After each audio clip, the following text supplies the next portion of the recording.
Yo, what's up guys, I'm back with another video, and today I'm going to show you how to get full anointed legendaries. I'm going to show you how to get the lob and where you can farm with that for the best possible spot, well where I got it at multiple times. And I'm going to show you how to fight Eista the Invincible. Thank you for all the support. You guys have been smashing that sub button. I really appreciate it. I thank each and every one of you. Now let's dive right into the video because we have a lot to cover. Okay, the spot you want to head to is the Proving Grounds of Fervor, and I think this spot is great for farming the legendaries because of the event that's going on. The trials take all, and the amount of legendaries that has been dropping at the beginning of this trial is just crazy.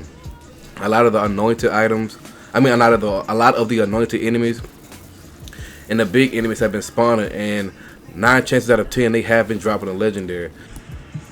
Now I've been playing this on Mayhem 4, so I try to get those anointed legendaries.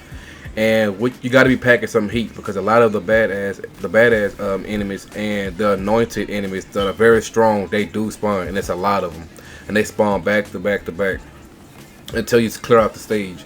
So you can see right here in this clip that I'm actually using a live myself to clear them out, just for recording purposes. But I did get the live to drop like 3 to 4 times. This is a spot, but if it doesn't spawn here after the first stage, just quit and start over. But if you don't get the lob, you'll get like 7 to 8 legendaries in the process. Now warning, this is what works for me, and this is how my luck went. Now I'm hoping that it goes that way for you, because there's no way it drops that many times for me and it wouldn't for you. But then again, you never know dealing with Borderlands. So yeah, that's pretty much all you want to do is for the farm and to get anointed legendaries. Just play the first stage of the Trials of Fervor, then quit out and start over and repeat the process. Just rinse and repeat a bunch of times, and you'll rack up a lot of legendaries. I've seen the recursion drop, the live drop. I've seen a few cutsmen drop. I've seen the Leuta drop. I've seen a lot. So just try to stick it out. If you're lucky not that good, maybe try again later, but just don't kill me in the comment section.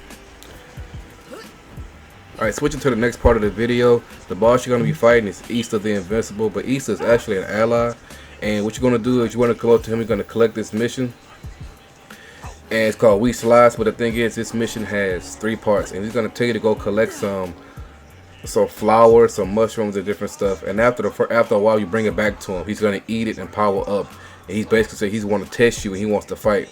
And so the first time around he doesn't even have a shield. He just have a red bar, so he's subject to everything. He's not immune to anything. It caught me off guard because I wasn't even looking at the screen and I just got hit. So he's subject to fire the most because it's against flesh, so try that. And I'm still trying to, shake back from the damage he did because I was watching TV, then, boom. So after a while, you're going to, take all his health, then you're going to revive him, and then he's going to give you part 2 to the mission and the rinse and repeat the process. Okay, for part 2, the second mission he gave you, We Slice part 2 is going to go tell you to go to a certain zone or planet. You're going to collect another, that was a mushroom this time. He's going to eat it, and of course he's going to power up. Now this time he has a blue shield on top of his regular red health. And so for blue shield, what you're going to do is, me, I had the lob, so I was really careless with him because the lob just kills everything, as you can see. But for the blue, what you want to use is electricity damage if you have that. And as he gets another shield, I can get another one after this round, but you fight him one-on-one. No other enemy spawn, and he's medium to hard range. He's not too hard, but you one-on-one. So if you get knocked, you're gonna die and have to start over. And you're gonna want to start keeping your damage because the closer you are, the more damage he does.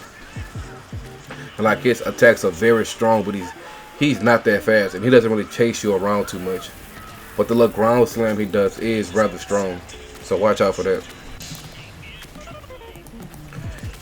And if you did the farming before you started fighting Eista, you can pretty much just use the lob if you pick it up, and you can just see it does a ton of damage. For my how-to videos, I'm gonna just start the video and say use the lob and end it, so I don't have to give you guys a tutorial.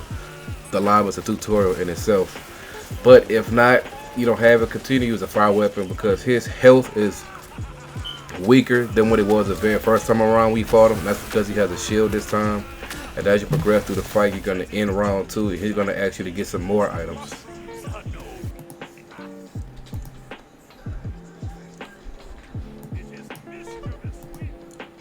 Okay, for the 3rd time around, he's going to ask you to collect that very last item, and this last item is going to give you another shield, and it's going to be a yellow shield. So it's a yellow shield stacked on top of a blue shield, stacked on top of a red health. and he is a lot stronger this time because he emits radiation damage from wherever he is, so you can't get close to him at all. So you have to be a lot more accurate with your weapons as well too. And the radiation he emits from him does a ton of damage. And when he's also close to you, he also hits you when he's doing the radiation damage. Alright, his tax is a snow blast, the ground pound, he throws a fireball, and he also emits radiation damage from wherever he's standing at the entire fight. And he runs at you from time to time, so be careful for that. It's like a little sneak attack. Alright, so moving to the actual fight. Which one to use as a corrosive weapon? I use the Cutsman. That also dropped in my legendary form, and it pretty much melts the yellow shield. He is fairly strong, and his attacks are fairly strong, so you got to get this yellow shield down as fast as possible so you can move on to the blue one. Just constantly move around the room, just spray him down. You should have enough ammo. It's not one of these fights where you're going to run out of ammo. If you look at this attack right there, it's so strong. It's ridiculous. So that's pretty much it for the yellow shield. Just gradually get it down. Alright, working toward the next part of the fight. He's going to have a blue shield, so you're going to use an electricity-based weapon, or if you got something a lot stronger like the Lob, the Anarchy, and the strong base gun, that'll just knock off the damage. Because just look at this. Oh my goodness. He don't stand a chance, man. And if you got a gun like this, the blue shield won't last long at all. Alright, moving into the red health bar. Just continue using a Lob, or if you don't have a Lob or Anarchy or anything with the high damage rate like this, just use a fire-based weapon, submachine gun, anything. And when he gets down to the red health bar, he does get a lot more aggressive because he's trying to hit you with the radiation damage. So just be aware of that. And that the elemental cryo damage you take actually slows you down, so he can actually get closer to you with the radiation damage. And you don't want that because you're going to go down and you know the drill. Start over. But that's pretty much it on how to fight him. Fairly simple if you got a gun like this. He did drop a couple of legendary mods. And after this, you will go upstairs and go to the weapon armory, but that was pretty much useless, of course. Ain't nothing but purples and blues and greens. But if you enjoyed the video, leave a like, drop a sub if you're new or if you've been watching. Let me know what you got during the legendary farm if you found a lob. And I'm gonna catch you on the next video. Thank you for watching and peace out.